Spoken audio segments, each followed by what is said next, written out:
That's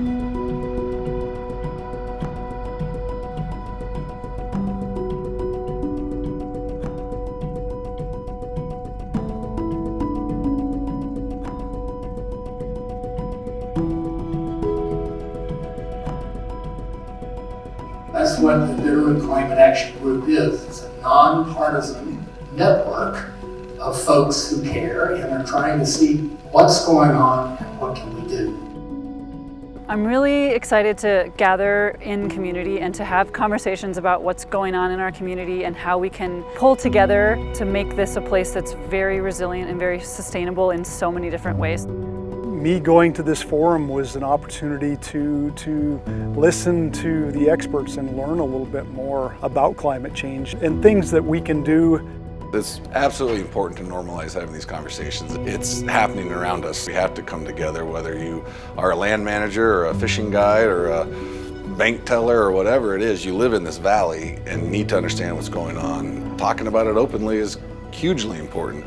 So we started out with a great discussion and presentation about facts and figures and knowledge from Dr. Bruce Maxwell that really laid the groundwork for understanding what are the trends that are happening. Winter months, the minimum daily temperature has definitely increased. Warm winter, what does that mean for us?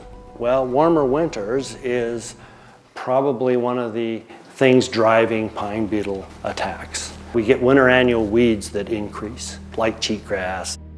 Most ranchers will tell you that the livestock don't gain weight well. They need cooler temperatures at night. Then we were able to break into small groups to talk about what's really important to us. What do we see as some solutions or ideas? What do we see as some of the main issue areas? Getting the Forest Service involved, getting the state involved, getting the city and the county involved, creating those partnerships. That's how you attack these bigger problems. The breakout groups have been great because we've got a wide variety of people with different interests and different backgrounds and different experience. We're irrigating a lot more on our ranch. It seems like we're starting earlier and ending later.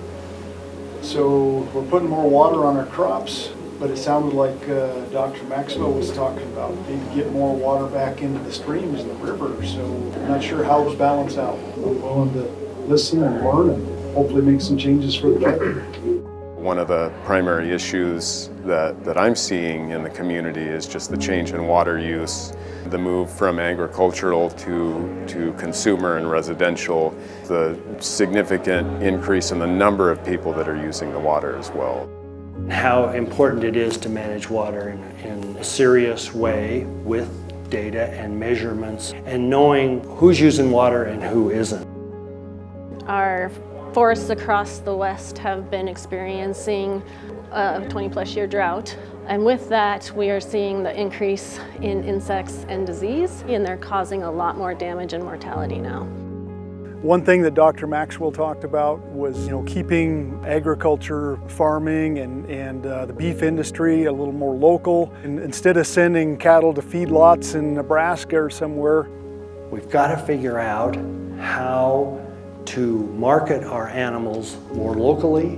We can do more local processing, but we got to learn how to do it and not destroy our system. I see this Bitterroot Valley, it's changed a lot. Some of our problems and issues, climate related, really relate to the fact that we've more than doubled our population in the last 20 years. Our valley's changing, we all see it, we see the people coming in.